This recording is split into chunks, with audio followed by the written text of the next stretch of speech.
Hi, this is Pat McDonald, your host for Vote for Vermont, where our tagline is listening beyond the sound bites.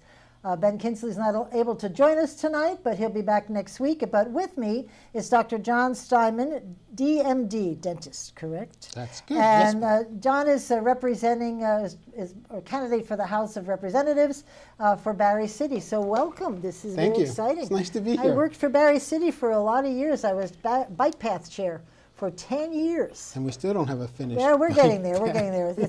It's amazing. It's more complicated than. Of course it and there's is. that money thing, you know. Yes, the Semper bond. Yes, Yeah. exactly, exactly. So I always ask our viewers, ask our guests to tell us a little bit about themselves for the viewers and let them know who you are if you want to jump in. Okay. Well, my name is John F. Steinmen. I'm an orthodontist. While I was born in Philadelphia, I've basically lived in Vermont for the last 40 years. But still not a Vermonter, John. I never will. But my children are. Oh, good. That's good. That counts. Yeah, so I spent my formative years in Waitsfield. I went to Harvard Union High School, Right. got my bachelor's degree from the University of Vermont. I then graduated summa cum laude from Tufts University School of Dental very nice. Medicine in '91, and have been calling Barre home ever since. That's great. Barre's changed a lot over the years. That I think It sure has. the Main Street renovation was it's just great. It looks. I love Barre City. Everybody knows this in Berlin. I'm used to a town center, the gazebo, the people, and Berlin, as much as they have wonderful people, they Doesn't don't have a have that. center, and Barre does. So I love the It's folks. the quintessential New England It is. town. It's amazing. Yeah. It's a good group of people. So you're out running. I've seen you all over the place with your signs. Good strategy. Thank you. People know you're out working, knocking on doors. A lot of doors. A lot of doors. We try to hit a different ward every day. Wow. So we'll pick a couple of streets in the ward, and we just load up the car with all sorts of Good for you. literature and just knock, count to 10, and move on if they don't That's answer, or talk for as long as, if they Right. answer, they want to talk with me. Well, when I ran for legislature, I was in the House twice, 2 terms, and we had Berlin and part of Barre City. Oh, had probably Ward 3. Ward 3. Yeah. And even though it looks like a house, houses, each house has like 3 or 4 apartments. So, doing We could have been up in street- Fecto Circle, maybe. No, it was down. It was down by the firehouse. All those houses there. When you get there, every house has got 3 or 4 yes, apartments. they're not houses anymore. Well, Right. they're cut up apartments, and Yeah. but the people, I loved it. I love knocking on doors there. So if you win, we always ask folks, what do you hope to achieve? Why are you doing this? What do you hope to accomplish? I think my first responsibility, if I win, is to return representative government to the people of Barre. I know it's a little tongue-in-cheek, but nobody really likes taxation without representation. There you go. I've heard that phrase before. There's a place for party loyalty, Yeah, but the ultimate responsibility of a representative is to represent the best interests of their constituents. correct. So That's good. What are you hearing from people when you knock on the door? What's there? Besides, I'm sure affordability is one of them. number one, That's interesting. affordability. Yeah. Number 2 is taxes, Yeah. cost of living, which is affordability, opiates. Oh, really? And those are the big 3. Yeah. It's, every once in a while you hear about the lake, but I don't think too many people in Central Vermont are really dialed in Right. to that issue. Which is sort of a shame because that's got such an impact on Vermont's Everywhere. economy. Yes, of course. I mean, it's not just the people that live around the lake and the farmers that are on the lake. It's all of us. I mean, we're in the watershed district, and it's all of us. We are. I mean, my son's at UVM, Yeah. Oh. and he's a freshman, and a bunch of kids went down to the lake, and someone already came back with that rash that you get Oh, from the you're kidding. blue-green algae. Oh my gosh. And it's not totally the sewage dump's Right. fault, but it plays a part along with the raised temperatures. Yep. But still, so it's affecting how people view us. Yes. Well, and if we lose that to the the environment, and we're just not going to have the tourism that we've had because people come up here to use the lake Exactly. and all the Everything else, everything that sure. feeds into it. So you have, you're Republican, Yes. and I think most of us know a little bit about the Republican platform, but besides their platform, what issues are you personally committed to besides, is there any ones beyond the ones that you're hearing from your constituents? Again, the vitriolic partisanship Right. that's going on in the State House, I think is not helping yeah. anybody. And that's important, but that's not, I think, the one issue that I think could hurt us the most, which is the carbon tax. Yes, oh, amen to that, sorry. I'm supposed to be nonpartisan, but that one drives me crazy. Yeah, Because that impacts everybody, Everybody, on every level. right? Right? Yep. If you're paying more for heating oil, if you're paying more for gasoline, Yep, there's no alternatives in central Vermont. We're not Chittenden County here. right. There's, the buses, while we have buses here, Pretty limited where they go, that's right, Right. and the times. right?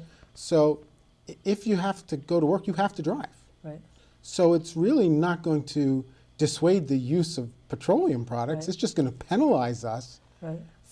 to do it. Yeah, because I know most state employees, I would like to get a survey.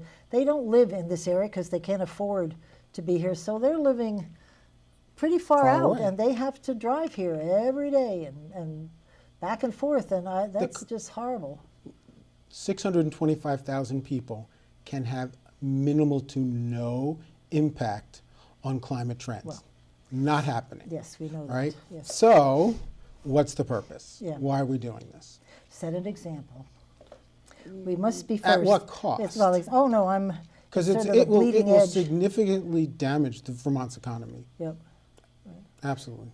So can I talk? Do you know much about the opioid crisis in Barre itself? Is it in? It's in our schools. I mean, if they're saying I've opiates, never- are they worried about safety? What is? I their don't think concern? the concern is so much in the schools. Uh-huh. I really don't think there's a huge presence, at least in the elementary and the Right. middle schools. Oh, I talked to my son about it, and he Yeah. said, you really don't see yeah, opioids, marijuana, yeah. Well, which is, that's pretty much it. Yeah. A little bit of methamphetamines. But well, now I think it's fentanyl is the big thing that they're mixing. fentanyl is dangerous. Yeah, and they don't even know it. They're mixing it in with things, and In marijuana, too. Yeah. In all Yeah. sorts of stuff. Yeah. great. It- Are they worried mostly about the safety on the streets for people just not being able to control themselves? Because one thing Barre has to do is fix that image of, and they're doing a great job. The former mayor and the current mayor, Right. I think, have been moving in the right direction. Yes, right. I don't know if they'll ever get rid of the image, Right. the bad boy image, the cowboy Right, image right. from Barre. They will certainly reduce it But significantly. once they get traffic at nighttime, I always think here in Montpelier, I think they've got the same kind of people, but you don't see it because there's so much traffic because of the restaurants. And now Barry's got, I can't count them, but there's some great restaurants in Barre. Yes, there So are. at nighttime you see people walking. So I think But that'll Barre help. also is one main drag. Right, Where that's true. Montpelier, Right, it's really got state little- and Main, and then the little Yes, side I streets. hadn't So thought of that. it changes the feel. So have you been, when watching last year, I must say, because I've worked for state government for about 20 years before I became a legislator, and this is the worst year I've seen it as far as party politics, and nobody wants to compromise, and there's no moderate anything. It's either my way or the highway. What do you think? There's going to be a lot of stuff that they've left on the plate for you to deal with when you get there in January. What do you think they should be looking at? I mean, they had stuff on, healthcare. We could have a list a mile long. Economy, environment, education, healthcare, there's so much stuff.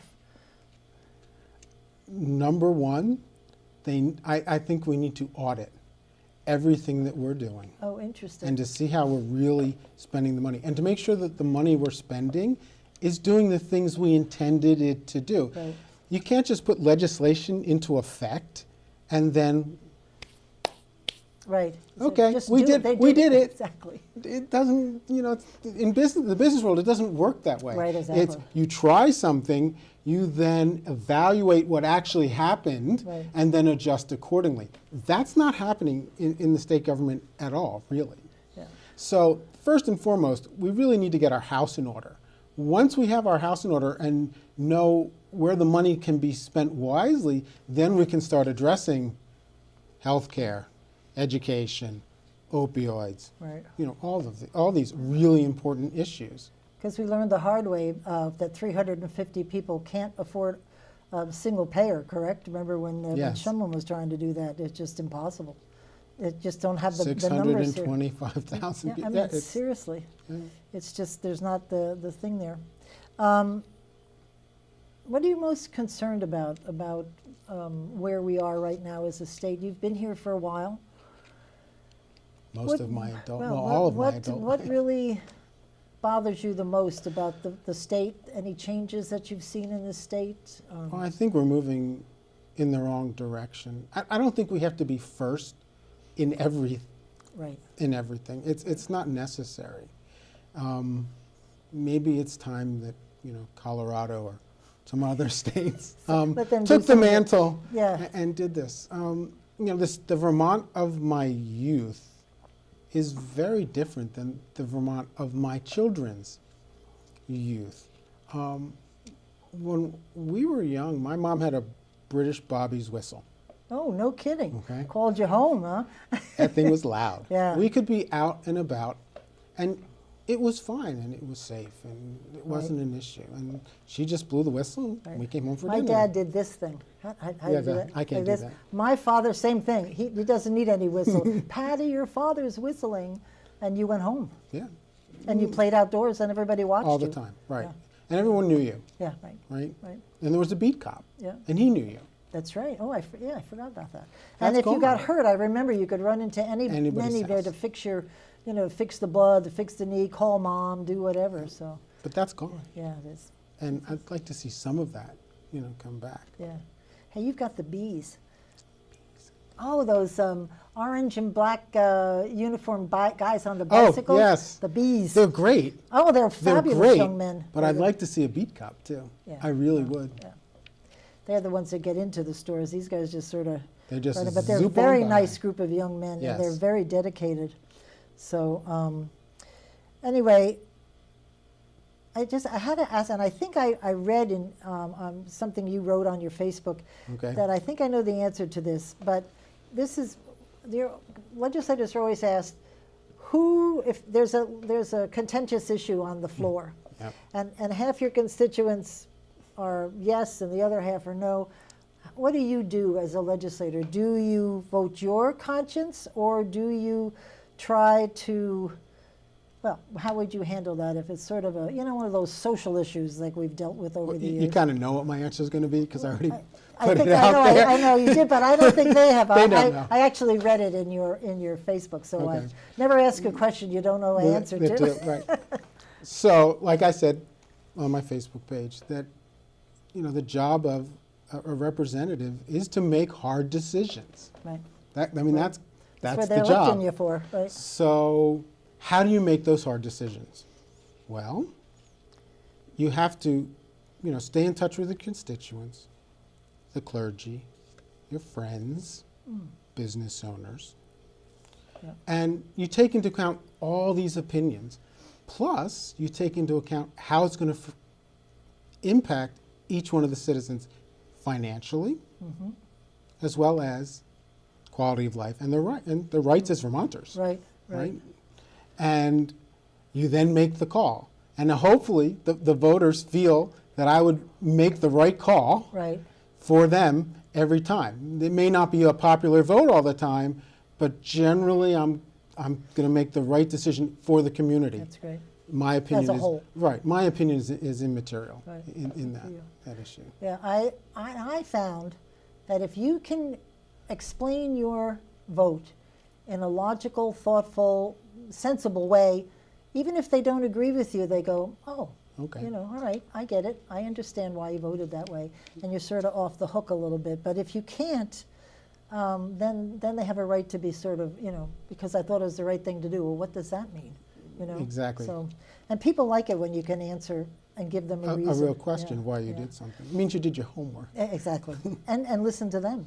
So that's cool. So have you done any work on any ideas that you're putting out about what you would do on education or law enforcement? I don't know, I'm just throwing out law enforcement, infrastructure.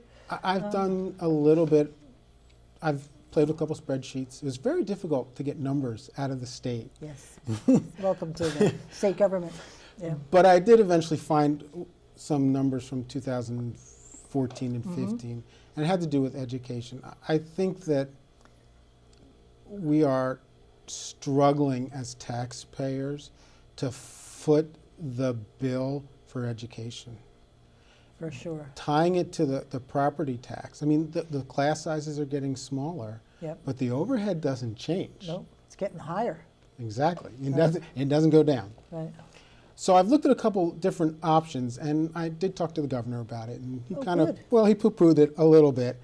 But I thought that we should shift a portion of the property tax onto a combination of the sales tax and the meals and room tax. Oh, interesting.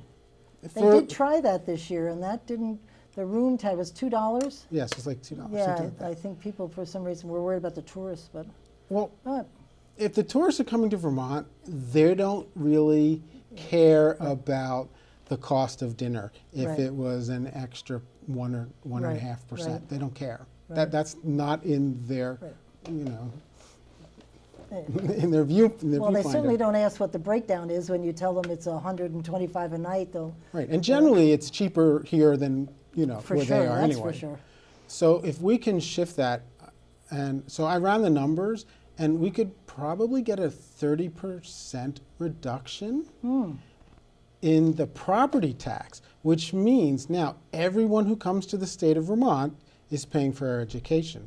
If you live here and you consume more, you have greater ability to spend more, you're going to pay more for our education. Right. If you spend less, well, you pay less for Right. education. You know what's good about any idea? It gets people talking. And maybe at the end of the day, if they take your idea and talking, they'll come up with something That actually- that even better. Not that that's it's not a good idea, possible. but you've got to start the conversation. And we hunker down on education, where we just bury ourselves and don't really put it all out on the table. They say they do, but they really don't, because everybody's got their mind made up, and Long before- yes. something has to be done. I So agree. Start the conversation. I mean, every year, I mean, I sat on the school board Yeah. in Barre City. Yeah. And every year it was, let's prepare our budget, let's get this right.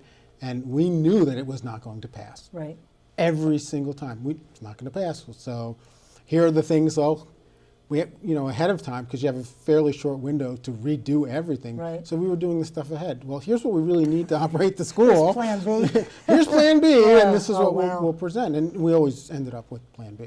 I mean, it's just the nature of the beast. I really don't think people understand it at all. I mean, because in seriousness, you guys do a good job on your budget when you compare it to others, and Yes. yet your taxes go up. So it's like, how does that work? In Berlin, we sit there and, Oh, I pay taxes in Berlin, I oh, understand. do you really? Our office is in Berlin. Oh, where is your office? We're right over the Barre line on the Barre-Montpelier Road. Oh, no kidding. Oh, okay. So, and this That's is where I live. non-residential tax. Yes, it is. Yes, it is. Well, thank you for that. Sure. You're welcome. We like people, we like businesses. A couple of years ago, a long time ago, we hadn't done a assessment for 18 years. And it was always the businesses that were paying, but because we don't have any new development, some of us household owners got nailed. Yes, they went up a lot this year in Yeah, Berlin. yeah, they did.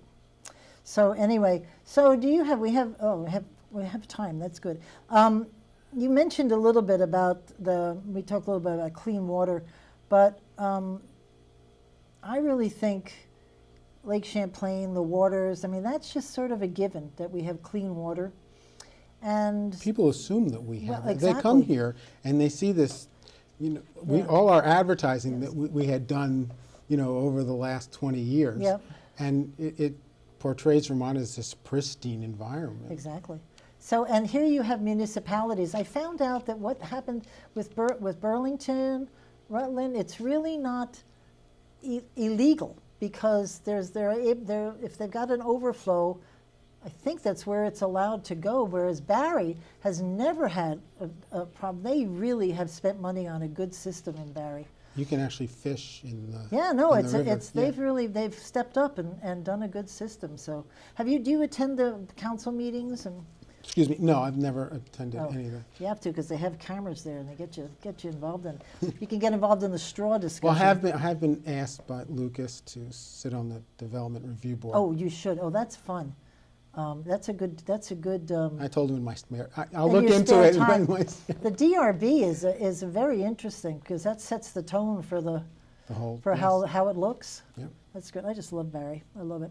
So, let's talk. I don't want to talk about your opponents, but who are your opponents? Because there's 2 seats, right? There's 2 seats and there's 4 people running. Okay, so it's Paul Poirier, who's an Poirier, incumbent. right. There's Peter Anthony, Oh, that's right, Peter. former mayor, Right, 1 term, right. and then Tommy Waltz, Okay, and then who's an you're the 4th. incumbent, and I'm the So, 4th.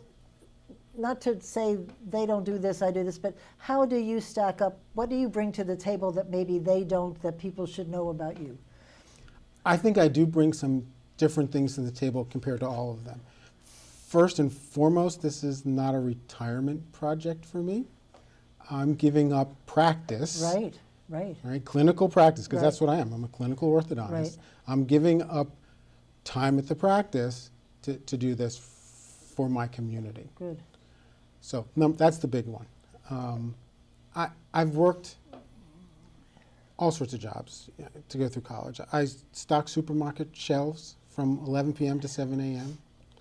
I have worked on the line at Mad River Canoe, building right. canoes. I have tended bar. I've waited tables. I've been a ski instructor. Oh. And I've been a local business owner since 1994. Right. So I've covered the whole spectrum. Plus, I've served on the school board. I have. Bless you for that, by the way. You're welcome. Oh my God. Those they are asked- long. Those are long meetings. Oh, Do you have to know your stuff. I was on the select board for a long time, and not to share too much, but you don't have to know a whole lot. I mean, it's just sort of common sense thing. But you're on the The school stack. board. Yeah, you got to know Yes, your it's like stuff. that. So good for you. So, I've done those things. I have children in the public education Right. system in Vermont. I have a daughter at Spalding. Right. My son's at UVM.